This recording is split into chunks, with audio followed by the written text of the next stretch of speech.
सोनाली कुलकर्णी म्हटलं की सगळेजण पहिलं विचारतात, कुठली सोनाली? अरे यार मला माझ्या नावाचा इतका त्रास होतो की मी काही सांगूच शकत नाही. मला वाईट वाटतं की एवढी वर्ष मी काम करतेय, पण ते करूनही मला अजूनही दररोज सांगावं लागतं की मी कुठली सोनाली कुलकर्णी आहे. मी कितीतरी जणांना भेटते तेव्हा छोटी मुलं येतात, सोनाली आंटी आली आहे, तिला हॅलो म्हण, हॅलो बाय. मग काहीच संभाषण होत नाही त्याच्यामध्ये. हे जेव्हा मी म्हणते तेव्हा मी माझ्याकडून प्रयत्न करत असते की मोठ्या माणसांनी लहान मुलांशी कसं बोलावं. ह्याचे मला तर वाटतं मी क्लासच सुरू कर, कारण खूप बोर करतात काही काही मोठी माणसं. खाली खेळताना मुलं दिसली, काय अभ्यास नाहीये का? अरे खेळतायत ती मुलं, संध्याकाळ आहे, तुम्ही कशाला खाली आलाय फिरायला? तुम्हाला नाही का कामधंदा काही? दिसली मुलं की ओरडायचं. नानांबरोबर तू 3-4 फिल्म्स मध्ये काम केलेलं आहे. असं लोकांच्या समोर नाना म्हणजे खूप रागीट वगैरे असं जे काही चित्र आहे, तर प्रत्यक्षात खरोखर तसं आहे का ग नाना? मला पण हा अनुभव आलेला नाहीये. गंमत म्हणजे लोक ना त्यांची खोडी काढतात. सध्या जे खूप व्हायरल झालंय आदिती सारंगच्या विषयी, तिला डोहाळे लागले होते बियर आणि सॅलडचे, तेच फक्त ती खात होती. आता तू तुझ्या मुलगी, तिला वाढवणं, तुझ्या मुलीला कावेरीला, ह्या सगळ्या प्रोसेसमध्ये तू प्रेग्नंट असताना तुला कसले डोहाळे लागले होते? मला हा प्रश्न आवडला. सगळ्यांना कळू दे, सोनालीचे डोहाळे. तर विजयाबाई फोनवर होत्या, त्यांच्या समोर कोणी माणसं बसली होती, तर त्या फोनवर बोलत होत्या आणि त्यांनी माझ्याकडे पाहिलं, ए नाही ग तू खूप लहान आहेस, तुझा हा. एवढीच माझी ऑडिशन झाली. म्हणजे मी कुलकर्णी पण पूर्ण म्हणाले नव्हते आणि तेव्हाच मी रिजेक्ट झाले.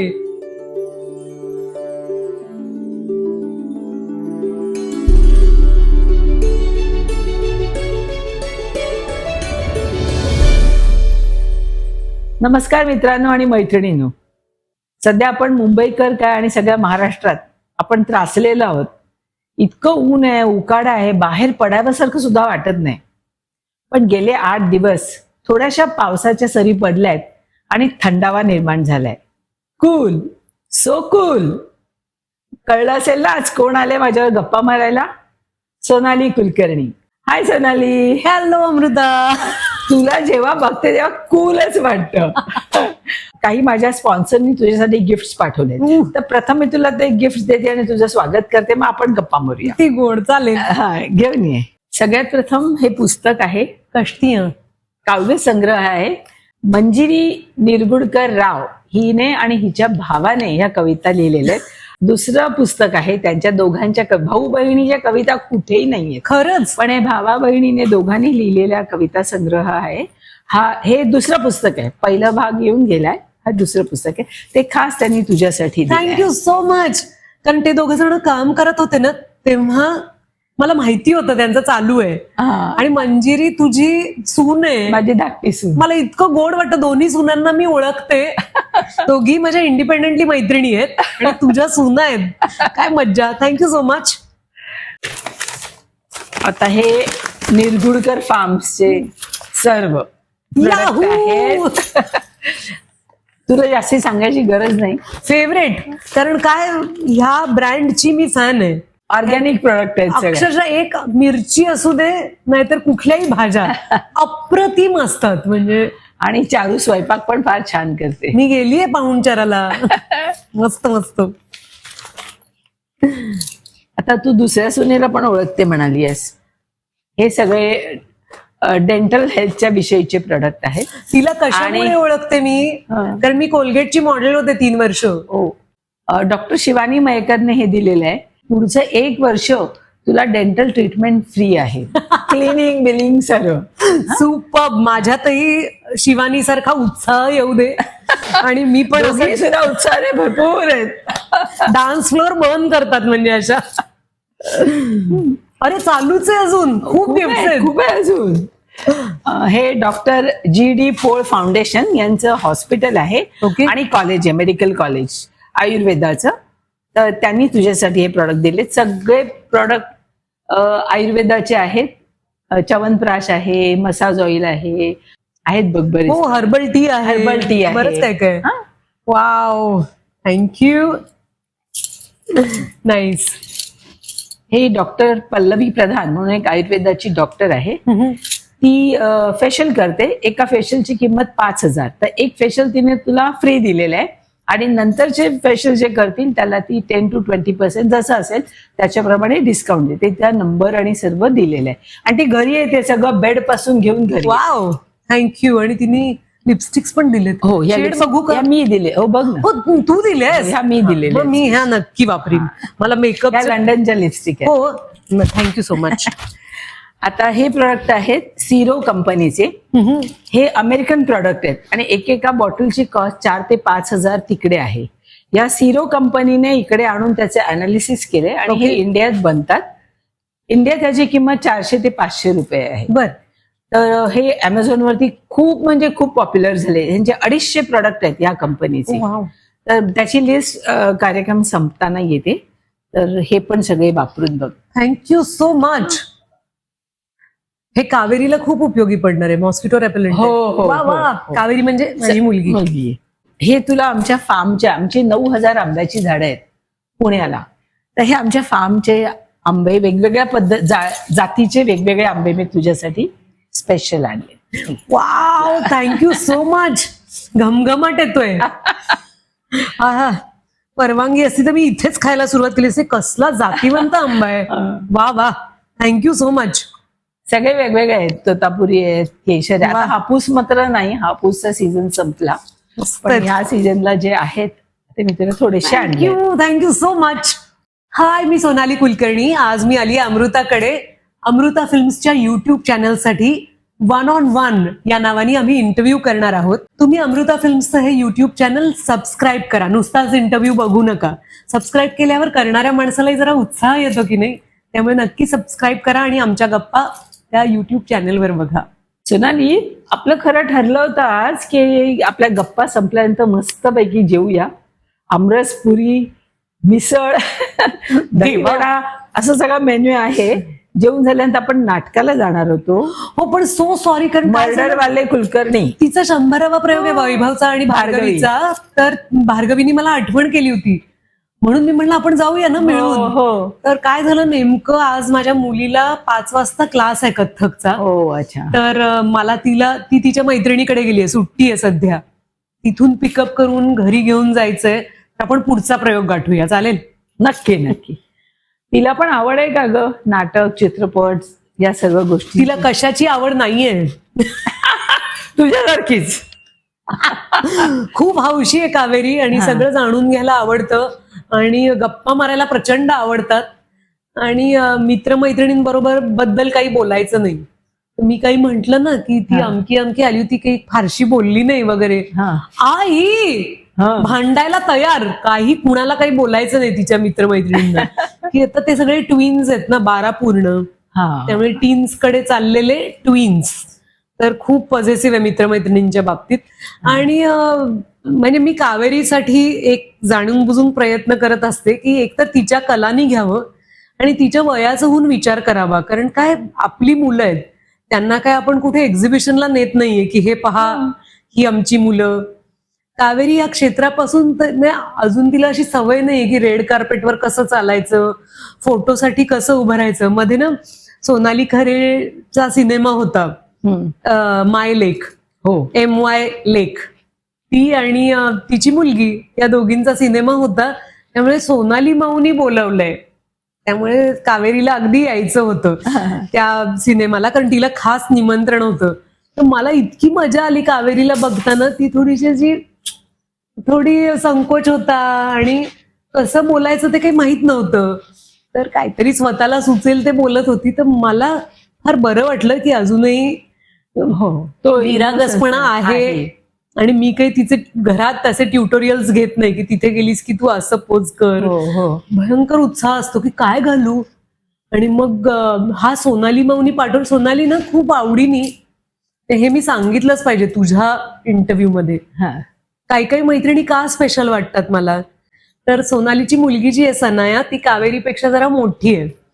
आणि मी, सोनाली, शारीवा आम्ही जरा एका भागात राहत होतो आणि प्ले डेट्सना वगैरे जायचो. सोनाली खरे दरवर्षी सोनालीला लहान झालेले 1-2 ड्रेसेस एक दोन गोष्टी माझ्यासाठी ठेवते आणि मग मी त्या कावेरीसाठी वापरते आणि कावेरीला सांगून वापरते की हे सनायाताईंनी वापरलेलं आहे आणि तुला गिफ्ट आलंय. तर मला खूप महत्वाच्या वाटतात या गोष्टी, कारण आपल्या सगळ्यांकडे पैसे आहेत. हो. पण सोनाली जे आठवणींनी माझ्यासाठी किंवा कावेरीसाठी म्हणून करते हे मला फार महत्वाचं वाटतं.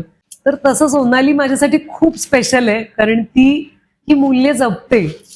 तर तू आता जे म्हणालीस की तिने वापरलेले मग ती तिला पाठवते तुझ्या लेकीसाठी, तसं आत्ता हे जरा फार झालंय, पण पूर्वीच्या काळी 4-4, 5-5 भावंड असायची.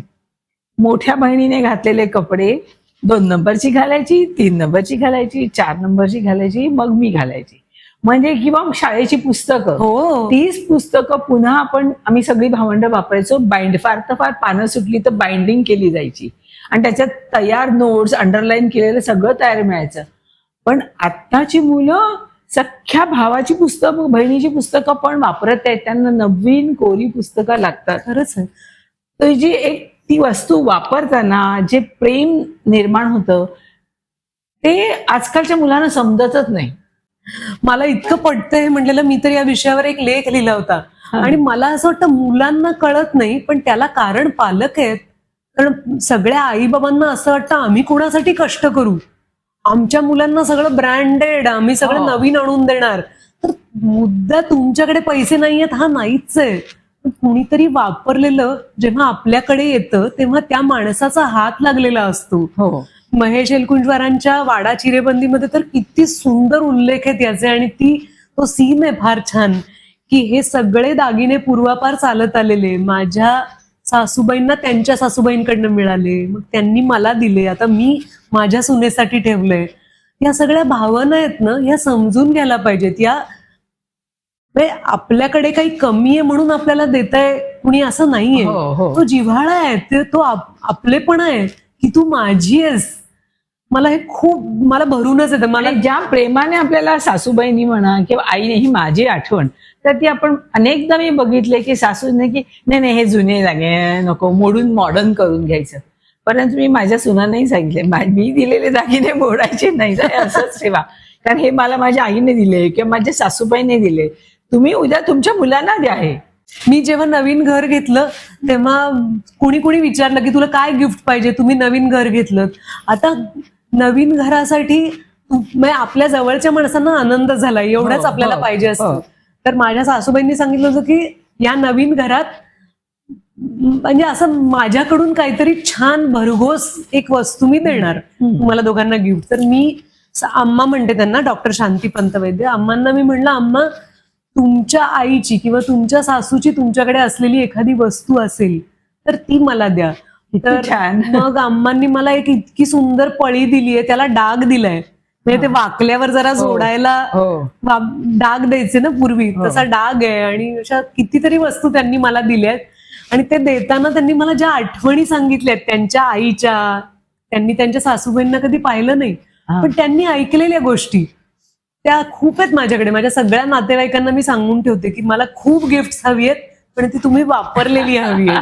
त्यामुळे माझ्या काकूचे चमचे, दुसऱ्या शैला काकूची साडी आली आहे माझ्याकडे, माझ्या चुलत बहिणीने आत्ताच मला दिली अलीकडे. आईच्या तर किती वस्तू आहेत. आजकाल नाही तर काय होतंय की प्रत्येक जण स्वतःचं करिअर करण्यामध्ये किंवा आपल्या कामामध्ये इतकं बिझी असते की घरी तितका वेळ देऊ शकत नाही. पण तू तुझ्या मुलीसाठी, तिच्यावर चांगले संस्कार व्हावे, तिच्यासाठी इतकं पालक म्हणून खूप गोष्टी करत असतेस. तर तुझं त्या मुलीला वाढवताना तुझं काय मनामध्ये असतं की आपल्याला काय ह्या गोष्टी लक्षात ठेवल्या पाहिजेत? आता तुझ्याकडून ही कॉम्प्लिमेंट मिळणं माझ्यासाठी खूप मोठं आहे, कारण जेव्हा मी एकतर तू मला अगं जागं म्हणायला परवानगी दिलीस, मी माझ्या कितीतरी आवडत्या मैत्रिणींना अगं जागं म्हणते. रोहिणी हट्टंगडी, वंदना गुप्ते, नीना कुलकर्णी, म्हणजे काही माणसांची बोलताना असं वाटत नाही की काहीतरी वयाचा फरक आहे. तीच वाईब असते, तेच प्रसन्न मन असतं. त्यामुळे त्यासाठी एकतर थँक्यू. तुझ्या कुटुंबामध्ये तुझी 2 मुलं इतकी उच्च शिक्षित नम्र मुलं आणि त्या दोन्ही सुना आहेत हे लोकांना सांगावं लागतं. त्या इतक्या तुझ्या घट्ट मैत्रिणी आणि मुली वाटतात. तर अशा आम्हाला सगळ्यांना आवडणाऱ्या मुलीकडून ही कॉम्प्लिमेंट मिळणं माझ्यासाठी खूप महत्वाचं आहे. कावेरीच्या बाबतीत मी आणि नचिकेतनी एक ठरवलंय की प्रयोगशाळा नाहीये ती. आपल्याला जे मिळालं नाही ते तिच्यावर करून बघू, यासाठी ते बाळ नाहीये. मला खूप कृतज्ञ वाटतं की माझ्या पोटी ही इतकी गोड मुलगी आलेली आहे.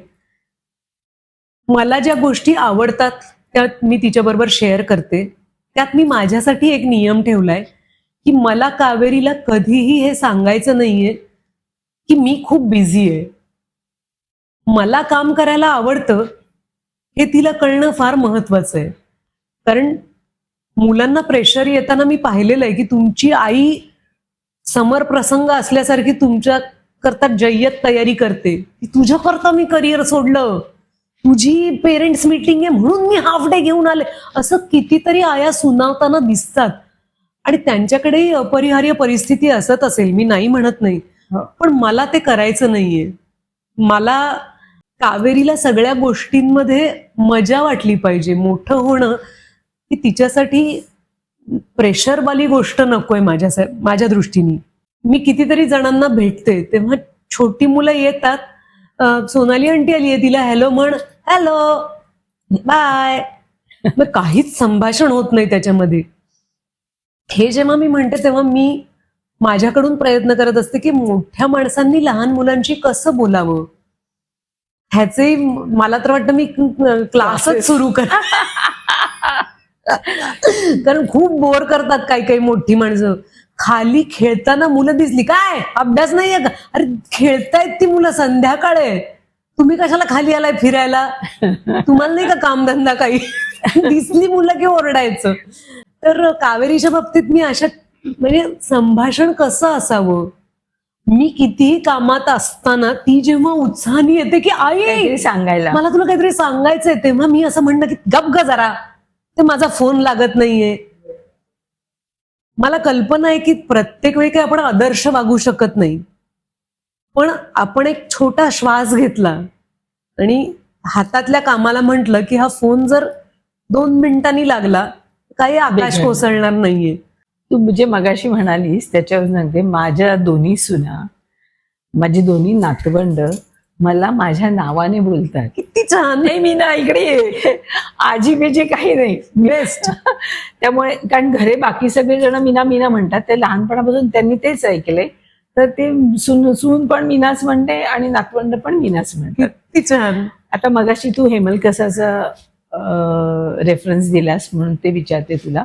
नानांबरोबर तू 3-4 फिल्म्स मध्ये काम केलेलं आहे, तर असं लोकांच्या समोर नाना म्हणजे खूप रागीट वगैरे असं जे काही चित्र आहे, तर प्रत्यक्षात खरोखर कसं आहे का ग नाना?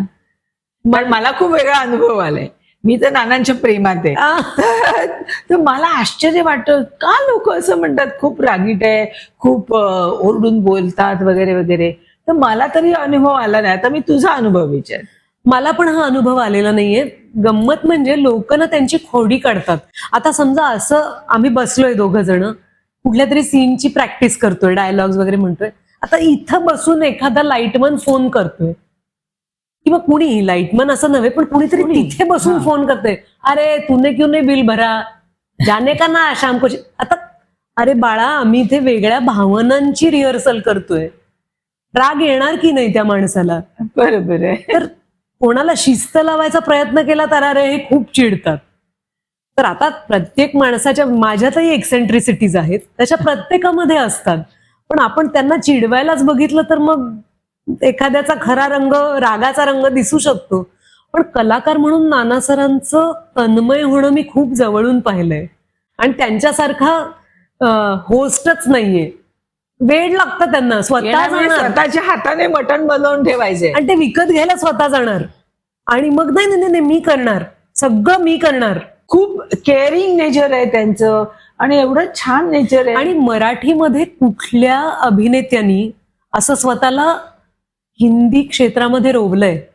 म्हणजे ते त्यांच्या तोंडून ऐकणं हा एक वेगळा अनुभव आहे की ते स्वतः असं म्हणतात की माझ्याकडे पार्श्वभूमी नव्हती, पैसे नव्हते, रूप रंग, हिंदीवर कमांड नव्हती. असं असताना कसं काम मिळवलं असेल या क्षेत्रामध्ये? कौतुक वाटतं ना आपल्याला. सोनाली, आता मी तुला नाजूक प्रश्न विचारणार आहे. आता आपण सध्या जे खूप व्हायरल झालंय आदिती सारंगधरच्या विषयी, तिला डोहाळे लागले होते बियर आणि सॅलडचे, तेच फक्त ती खात होती. आता तू तुझ्या मुलगी तिला वाढवणं, तुझ्या मुलीला कावेरीला ह्या सगळ्या प्रोसेसमध्ये तू प्रेग्नंट असताना तुला कसले डोहाळे लागले होते? मला हा प्रश्न आवडला. सगळ्यांना कळू दे, सोनालीचे डोहाळे. फार इंटरेस्टिंग प्रश्न आहे. पण आपल्या जवळ एक कॅमी नावाचं दुकान आहे, माहितीये? मुंबईत बरेच ब्रँचेस आहेत कॅमीचे. हो, तर त्यांच्याकडे जगातले सगळ्यात मोठे गुलाबजाम मिळतात. मग मोठे मोठे असतात ते असे, आणि अंडाकृती असतात, असे गोल नसतात. हा. आणि मला त्याचेच डोहाळे लागले होते असं मला वाटतंय.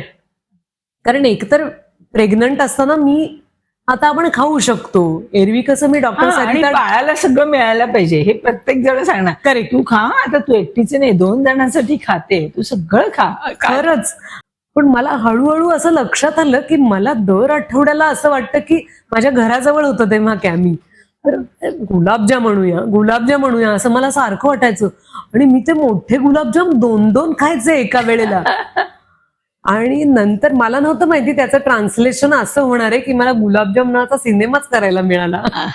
अप्रतिम चित्रपट होता तो. हो की नाही? म्हणजे असे सगळ्या मुलींना त्यांच्या आवडत्या गोष्टींचे डोहाळे लागू देत आणि छान छान सिनेमे करायला मिळू देत. मला आता थोडं नचिकेत विषयी सांग. तुमचं लव्ह मॅरेज आहे, अरेंज मॅरेज आहे? नचिकेत तुला कुठे भेटला? मला वाटतं अख्खा आता पूर्ण वेळ मी नचिकेत बद्दल बोलू शकते, इतका मला तो मुलगा आवडतो. नचिकेत आणि मी प्रेमात पडलो, पण आम्हाला प्रेमात पाडायला आमचे जवळचे मित्रमैत्रिणी कारणीभूत आहेत. ते नेहमीच असतं. समीर जोशी, निलेश कुलकर्णी, शारिवा नाईक आणि विक्रम साठे. ह्या आमच्या मित्रांना असं वाटलं की अरे हा मुलगा आणि ही मुलगी एकमेकांना भेटले कसे नाहीयेत. आमचे ग्रुप्स कॉमन नव्हते, आमचे कॉमन मित्रमैत्रिणी होते. तर मग समीर काहीतरी दिल्लीला शिफ्ट होणार होता आणि अमिता पित्रे. तर अमिता आणि समीर दिल्लीला शिफ्ट होणार होते, तर त्या निमित्तानं अशीच एक हाऊस पार्टी होती. मी गेले आणि तिथे हा एक तरतरीत माणूस, यंग मुलगा होता. म्हणलं हा कोण आलाय वेगळाच? आमची एक गँग होती आणि गँगमध्ये एक वेगळाच माणूस आलाय कुणीतरी. तर मग आमची जरा ओळख वाढत गेली. मग बरेच प्लॅन व्हायला लागले माझ्या मित्रमैत्रिणींकडून की आपण अमक्या एका शास्त्रीय संगीताच्या कार्यक्रमाला जाऊया, या नाटकाला जाऊ, असं काय काय. आणि मग एकदा मात्र तो माझ्या गाभरीचा पाऊस नावाच्या सिनेमाला आला. प्रीमियर होता गाभरीच्या पाऊसचा. आणि असं झालं की खूप जण भेटायला येत होते. आणि नचिकेत हा जंटलमन असण्याचा एपिटोम आहे. म्हणजे तो इतका सुस्वभावी आहे की मला काही गोष्ट असेल सांगायची तर मी बिनधास्त रांग मोडून जाऊन म्हणू शकते की मस्त काम केलं, चल भेटू नंतर. तो अदबशीर आहे. तो थांबला होता की आता बोलायला मिळेल, मग बोलायला मिळेल. आणि मला कळत होतं की इथे येणारी माणसं आणि तिकडे तो उभा आहे माझ्याशी बोलायला. पण नंतर मी हरवले माणसांमध्ये आणि मला कळलं की तो गेला. मग मात्र मला राहावे ना.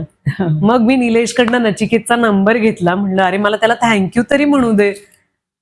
आणि ते थँक्यू साठी जो मेसेज केला त्यानंतर त्याचा फोन आला. आम्ही बोलायचे थांबलोच नाही. आम्ही जे प्रेमात पडलो. मग 1.5 वर्षांनी आम्ही लग्न केलं आणि मस्त चाललंय. त्याचा स्वभाव कसा आहे? मला प्रचंड आवडतो. काय करतो? हा, नचिकेत मुंबईचा आहे. त्याचे बाबा इंदोरचे आणि आई मुंबईकरच पण तमिळ. तर आई बाबा दोघंही डॉक्टर हिमालय पंतवैद्य आणि डॉक्टर शांती पंतवैद्य. अम्मा माझ्या सासूबाई सायन हॉस्पिटलला 35 वर्ष अनेस्थीशिया शिकवत होत्या. त्या हेड ऑफ द डिपार्टमेंट होत्या. आणि काका काय काय करायचे? काका अनेस्थेटिस्ट तर होतेच, ते शास्त्रोक्त पौरोहित्य शिकले होते. बासरी सुंदर वाजवायचे. ते संगीतातून मानसोपचार या विषयावर लेक्चर्स घ्यायचे. जादू करायचे. ते ऑल इंडिया मॅजिक असोसिएशनचे हेड होते. आणि फार दिलखुलास माणूस. आणि तशाच माझ्या सासूबाई अतिशय गोड. मी पण त्यांना कधी कधी शांती म्हणते आणि माझे फार लाड करतात अम्मा. अशा सुंदर कपलचा हा मुलगा नचिकेत मोठा आहे आणि त्याची बहीण गौरी ती पण डॉक्टर आहे. ती टाटाला ऑन्कॉलॉजिस्ट आहे आणि तिचा नवरा ज्युपिटरला हार्ट स्पेशलिस्ट आहे, डॉक्टर जयेश धारेश्वर. आणि नचिकेत IIM अहमदाबादचा स्टुडंट आहे आणि अतिशय ग्लोरियस करिअर आहे त्याचं. तो त्याच्या पहिल्या जॉबसाठी कॅम्पस इंटरव्ह्यू मधनं सिलेक्ट झाला होता आणि पहिल्या जॉबसाठी जपानमध्ये त्याला नोकरी मिळाली, तर तो तिथेच राहिला होता 1.5-2 वर्ष. त्याचं घर होतं जपानमध्ये. मग तो जेव्हा भारतात आला तेव्हा तो सोनीमध्ये काम करायला लागला. मग त्यांनी वेगवेगळ्या चॅनल्सचा हेड म्हणून काम केलं. डिझनी, BBC, तो स्टारला होता. म्हणजे एकमेव मराठी चॅनल ज्यात त्यांनी काम केलं ते म्हणजे स्टारचं मराठी चॅनल, स्टार प्रवाह.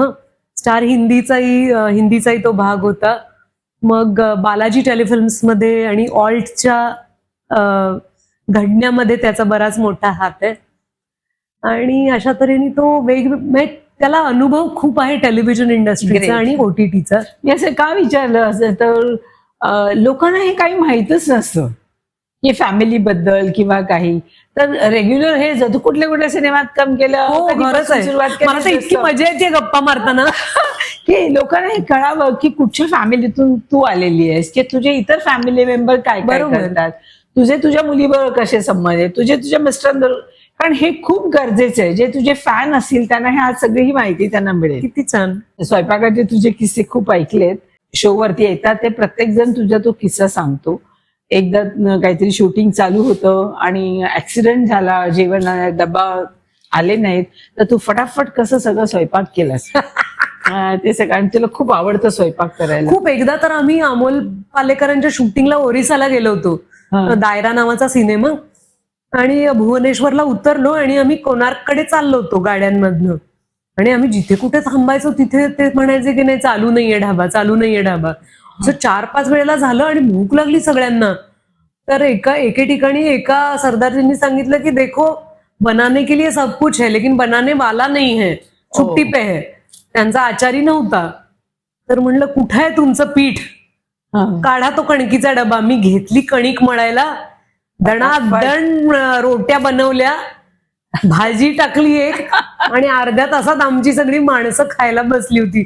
मला फार बरं वाटतं. किंवा एकदा सिंहगडावर गेलो होतो कॉलेजमध्ये असताना, जेवायलाच नाही काही म्हणजे. आणि म्हणलं आता घेतेच भाकऱ्या करायला. भाकऱ्या केल्या, पिठलं केलं, सगळे पोटभर जेवले. तर माझे कॉलेजमधले मित्र म्हणजे निखिल रत्नपारखी हा माझा नाट्य क्षेत्रातला पहिला मित्र आहे. आम्ही दोघांनी एकमेकांना शाळेच्या गणवेशात पाहिलंय. मी अभिनव विद्यालय पुण्याची आणि तो न्यू इंग्लिश स्कूल. तुझं नृत्य कौशल्य दिल चाहतामध्ये बघितलंय. आजही ते गाणं इतकं फेमस आहे आणि ते इतकी सुंदर स्टेप आहे ती. मी तुझ्याकडून करून घेणार आहे ना, मला तू शिकवणार आहेस ते. सोनाली, तू इतक्या ह्याच्यात काम केलंय, नाटकामध्ये, चित्रपटांमध्ये, सिरियलमध्ये. तर नाटकात काम करताना बॅकस्टेज आर्टिस्ट असतात, त्यांचा सहयोग कसा असतो? मी स्वतःला एक बॅकस्टेज आर्टिस्टच मानते. अरे वा.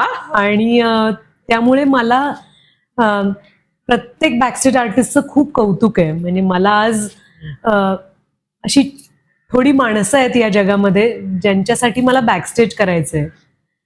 परेश रावळ, सीमा बिश्वास, रत्ना पाठक मॅम, नसीर सर, आणि अशी थोडी माझी आवडती माणसं आहेत ज्यांना माहिती आहे की मी त्यांना सांगितलं की मला कधीही फोन करा, मी धावत येईन आणि मी काहीही काम करायला लाजत नाही.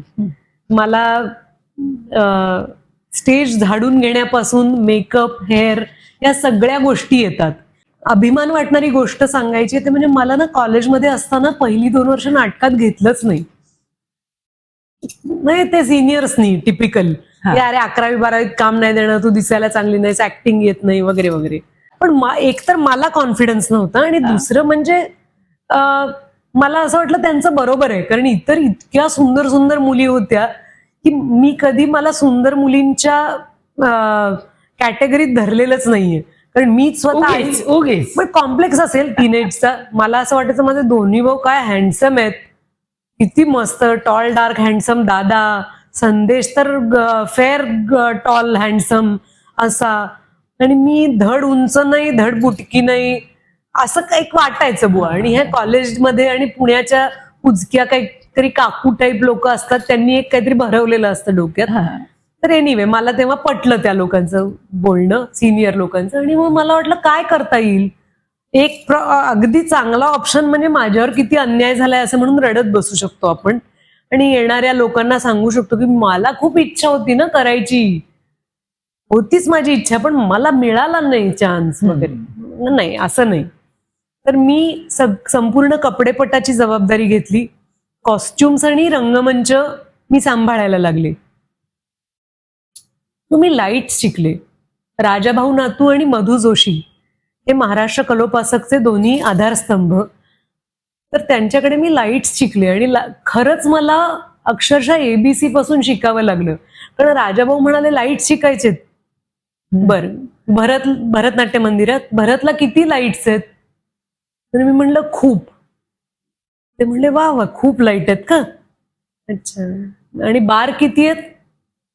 तर म्हणलं दारूच्या बार विषयी आपल्याला हे का विचारत असतील पुण्यातल्या? तर म्हणलं मला माहिती नाही.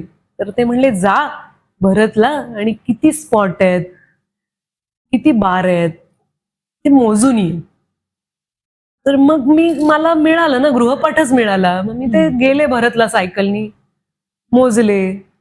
मग माझ्या लक्षात आलं की स्पॉट काढून ठेवतात असतात, म्हणजे काय असे टांगलेले नसतात.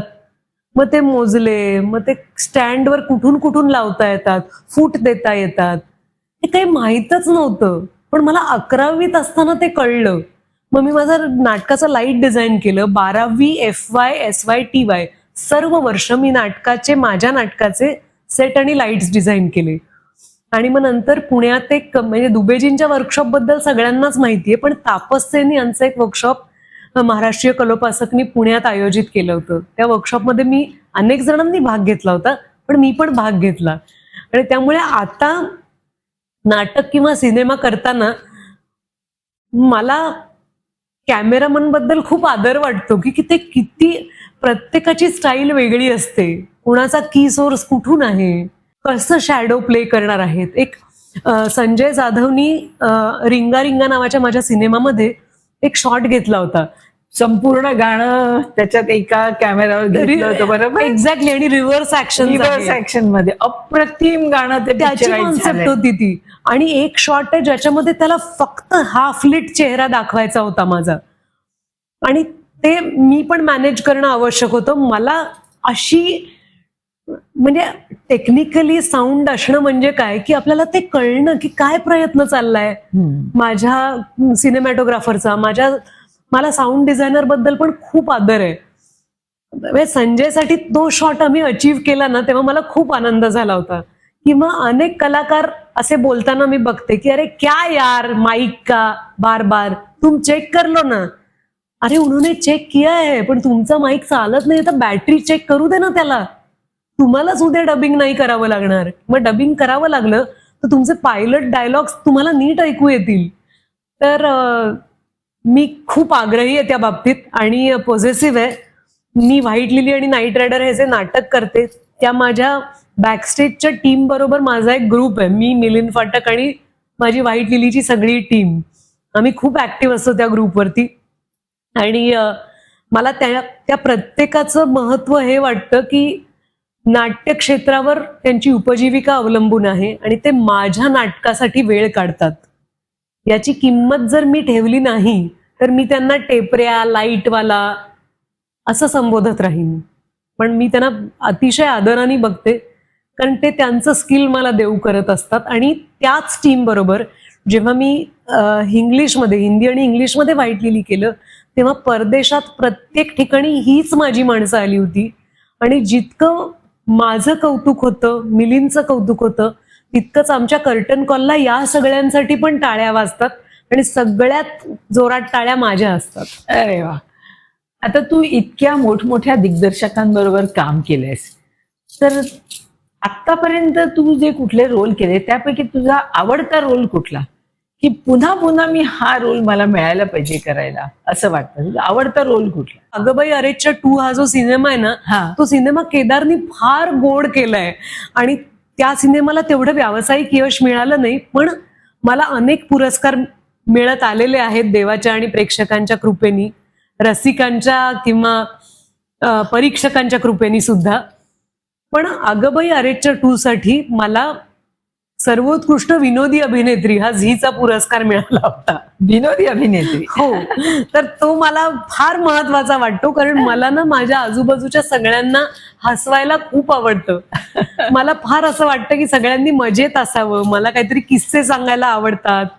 तर त्यातली शुभांगीची जी भूमिका आहे अगबाई अरेच्या 2 मधली, ती केदारनी इतकी गोड लिहिली होती. आणि मला खरंच वाटतं की ते माझे काही काही सिनेमे ते रिलीज व्हावेत असं मला खूप वाटतं. त्यापैकी एक अगबाई अरेच्या 2, दुसरा रिंगा रिंगा, किंवा गजेंद्र अहिरेचा गुलमोहर नावाचा सिनेमा, आणि त्या रात्री पाऊस होता हा सिनेमा. मला माझ्या कितीतरी सिनेमांसाठी प्रेक्षकांकडून प्रतिक्रिया येतात आणि असं वाटतं की अरे, काही सिनेमे गाजले कारण त्याला पुरस्कार मिळाले किंवा त्याला व्यावसायिक यश मिळालं, पण जे सिनेमे त्या मानाने दुर्लक्षिले जातात त्यासाठी वाईट वाटतं. आणि असं वाटतं हे पुन्हा एकदा पोचावेत, पण OTTचेही आभार मानावेसे वाटतात, कारण OTTमुळे माणसं शोधतात सिनेमे आणि ते पाहिलेही जातात. तर बरोबर. तू सगळ्या दिग्दर्शकांबरोबर काम केलंय आणि विशेषतः मला सुमित्रा भावे आणि विजया मेहता यांच्याविषयी तुला विचारायचं. म्हणजे ज्यांच्या बरोबर काम केलंय त्या दिग्दर्शकांबरोबर संस्मरणीय काहीतरी क्षण असतातच. हो, पण विजया मेहतांच्या बाबतीत गंमत अशी आहे, पुरुष पुन्हा सुरू होणार होतं आणि मला फोन आला होता की तुला विजया मेहतांनी मुंबईला भेटायला बोलवलंय. मी कॉलेजमध्ये होते, तर मला असलं भारी वाटलं की विजया मेहतांनी बोलवलंय. तर मला असं वाटलं आय एम अराइव्हड, आता काही संबंधच नाही, म्हणजे मी पोचले, म्हणजे आता स्टार केलं बास. मी एशियाड पकडली, सॅक घेतली, माझ्याकडे एक ब्राऊन रंगाची रेग्झिनची सॅक होती, ती घेतली, आई बाबांना सांगितलं, दादानी मला समजावून सांगितलं की तू एशियाडनी इथे इथे उतर, मग बस घे आणि NCPA ला जा. बसच्या शेवटच्या स्टॉपला उतरून मी NCPA ला चालत गेले. बिनाय फेअर अजूनही NCPAत आहे, ती विजयाबाईंची PA होती. तर तिला मी सांगितलं मी सोनाली कुलकर्णी, मला हे डोक्यात आलं नाही की त्यांनी अजून 100 जणांना बोलावलं असेल. मी पोहोचले ऑफिसमध्ये सांगितलेल्या वेळेला. त्या बिनाय फेअरनी फोन केला आणि दॅट सोनाली कुलकर्णी फ्रॉम पुणे वगैरे असं सांगितलं, पुणा. 2 मिनिटं थांबायला सांगितलं, मग मला बोलावलं. तर तो प्रसंग असा झाला की विजयाबाईंच्या केबिनचं दार असं मी उघडलं की हॅलो, मी सोनाली कुलकर्णी, तर मी विजयाबाई आहे आता. आणि तिकडून एका मुलीने विचारलं की हॅलो, मी सोनाली कुलकर्णी. तर विजयाबाई फोनवर होत्या, त्यांच्या समोर कोणी माणसं बसली होती, तर त्या फोनवर बोलत होत्या आणि त्यांनी माझ्याकडे पाहिलं, ए नाही ग, तू खूप लहान आहेस, तू जा. हा, एवढीच माझी ऑडिशन झाली. म्हणजे मी कुलकर्णी पण पूर्ण म्हणाले नव्हते आणि तेव्हाच मी रिजेक्ट झाले. पण माझं तोंडही पूर्ण दिसलं नसेल त्यांना, मी आतही गेले नव्हते, मी फक्त उत्साहाने दार उघडलं होतं आणि त्यांनी मला नकार दिला, तू खूप लहान आहेस, तू जा. मी इतकी मुसले, म्हटलं काय यार, आपण लहान होत, काय आपल्याला संधीच मिळाली नाही, जाऊन एखादा प्रवेश तरी करून दाखवला असता. तर तो माझ्या लक्षात राहिलेला नकार आहे की मला ऑडिशनला सुद्धा घेतलं नाही. पण नंतर पुढे मादी नावाची एकांकिका बाई बसवणार होत्या आणि त्यात मला आणि सचिन खेडेकरला त्यांनी घेतलं होतं आणि आम्ही एक आठवडाभर तालमी केल्या असतील NCPA ला. त्यांच्या प्रांगणात त्यांच्याबरोबर तालमी करणं, थांब जरा हे पुन्हा घे, का पुन्हा घे, हे म्हणताना त्यांचं बोलणं, म्हणजे सचिन आणि मी अक्षरशः कानात प्राण आणून ऐकत होतो. ते नाटक पुढे बाईंच्या वैयक्तिक कारणांमुळे होऊ शकलं नाही, त्यांचे मिस्टर आजारी होते वगैरे वगैरे. काही का असे ना, मला त्यांच्या दिग्दर्शनाखाली तालीम करायला मिळाली, हे माझं भाग्य आहे. आता ह्याच्यावर तुला सांगते, दूरदर्शनने खूप पैसा दिला नसेल आम्हाला, पण विजयाबाईंना भेटायचा अनेकदा संधी मिळाली. अजून दुसऱ्या कुठल्या डिरेक्टर बरोबरचा काही अनुभव आहे का? एक महत्वाचा अनुभव म्हणजे गुरिंदर चड्ढा बरोबर मी केलेली इंटरनॅशनल फिल्म प्राईड अँड प्रेज्युडिस. ते पण मला फार महत्वाचं वाटतं, कारण त्या सिनेमात मी बरेच गेस्ट अपीअरन्स केलेत. आत्ता मी गेस्ट अपीअरन्स केलेला चंदू चॅम्पियन नावाचा सिनेमा रिलीज झालाय. त्याच्यात कार्तिक आर्यनची प्रमुख भूमिका आहे आणि माझा एक छोटासा ट्रॅक आहे, आपण ज्याला गुड लक चाम म्हणतो असा. पण मला खूप मस्त वाटलं, कारण कबीर खाननी खास मला बोलावलं या रोलसाठी आणि सिनेमाचा शेवट माझ्या आवाजात होतो. अजून मी तुला विचारते, आता आपण खूप हे कास्टिंग काउचचं खूप ऐकतो, हा प्रकार त्यावेळेला होता का ग? म्हणजे तुला असे काही अनुभव आलेत का? तुला असं वाटतं का की हे अजूनही काय आता पूर्वी सुद्धा असंच चालत होतं? कारण काही जणांनी माझ्या चॅनलवर आले तेव्हा त्यांचे अनुभव सांगितलेत की खरंच त्यावेळेस सुद्धा हे आम्हाला वाईट अनुभव आले होते. असे काही अनुभव तुला आले का? मला अनुभव अलीकडे आलेत आणि तेही मराठीत आलेत. तर मला ह्याची फार गंमत वाटते. एक छोटीशी शिस्त मी माझ्यासाठी स्ट्रगलर म्हणून पण ठेवली होती की घाबरायचं नाही. आणि दुसरं म्हणजे आपल्याला मिळणारा आदर हा डिमांड करण्यापेक्षा कमांड करावा. आपल्या असण्यामध्ये त्या माणसाला तो माणूस सपापला पाहिजे, सरळ वागलं पाहिजे त्या माणसानी. ते खुळे तर असतातच आपल्या बाजूला काही, पण त्यांना जागेवर आणण्याचं माणूस म्हणून आपल्याकडे आपलं आपलं तत्व पाहिजे की तुम्ही काय मूर्खासारखं वागता.